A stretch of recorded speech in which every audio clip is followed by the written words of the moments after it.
മക്കബായ 5-ാം അധ്യായം 1 മുതൽ 27 വരെയുള്ള വാക്യങ്ങൾ. ജാസിന്റെ മരണം.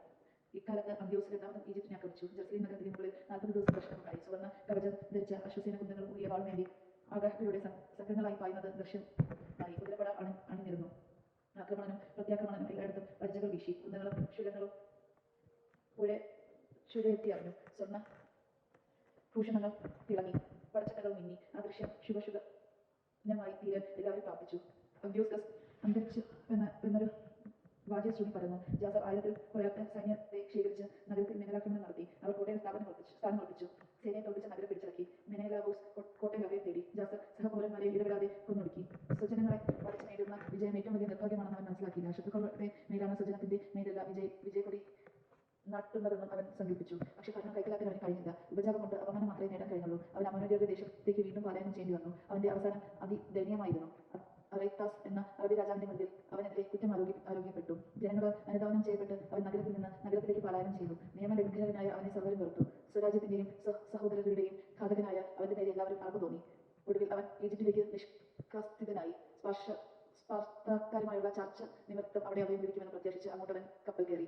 വളരെ പേരെ നാടുകടത്തി അവൻ പ്രവാസിയായി തന്നെ മരിച്ചു. പല ഭൃത്യർക്കും സംസ്കാരം നിഷേധിച്ച് അവൻ വിലാപിക്കാൻ ആരുമില്ലാതെ മരിച്ചു. സംസ്കാരമോ പിതാക്കന്മാരുടെ ക്ഷണങ്ങളുടെ ഇടമോ അവന് ലഭിച്ചില്ല. ദേവാലയം കൊള്ളയടിക്കപ്പെടുന്നു. സംഭവങ്ങൾ കേട്ട രാജാവ് യുദ്ധകലാപത്തിലാണെന്ന് ധരിച്ച് ജ്വലിക്കുന്ന കോപത്തോടെ ഈജിപ്തിൽ നിന്ന് വന്ന് മിന്നലാക്രമണം നടത്തി നഗരം പിടിച്ചടക്കി. വഴിയിൽ കാണുന്നവരെയും വീടുകളിൽ അഭയം തേടുന്നവരെയും നിർദ്ദയം വധിക്കാൻ അവൻ ഭടന്മാർക്കും കൽപ്പന നൽകി. അങ്ങനെ യുവാക്കളും വൃദ്ധരും വധിക്കപ്പെട്ടു. പലരും സ്ത്രീകളും കുട്ടികളും വാളിനിരയായി. കന്യകളും ശിശുക്കളും കൊല്ലപ്പെട്ടു. 3 ദിവസം കൊണ്ട് 80,000 പേരെ അവൻ നാവാഭിഷേകമാക്കി. നേർക്കുനേരെയുള്ള പോരാട്ടത്തിൽ 40,000 കൊലപ്പെടുത്തി. അത്രയും പേരെ അടിമകളാക്കി വിറ്റു.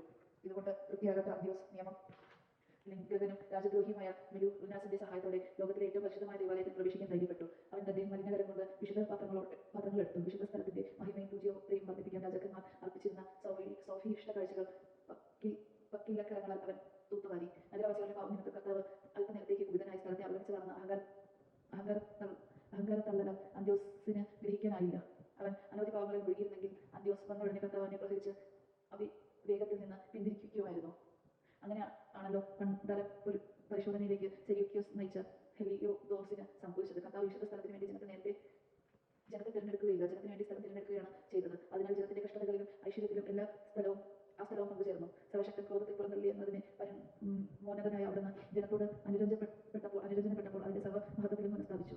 അഹങ്കാരോത്മനായ അന്ത്യോക്കസ് കരയിൽ നീന്താനും കടലിൽ ഓടാനും കഴിയുമെന്ന് കരുതി. ദേവാലയത്തിൽ നിന്ന് 1800 താലന്ത് കൈലാക്കി അന്ത്യോക്യയിലേക്ക് തിടുക്കത്തിൽ പോയി. ജനങ്ങളെ പീഡിപ്പിക്കാൻ അവൻ ദേശാധിപതികളെ നിയോഗിച്ചു.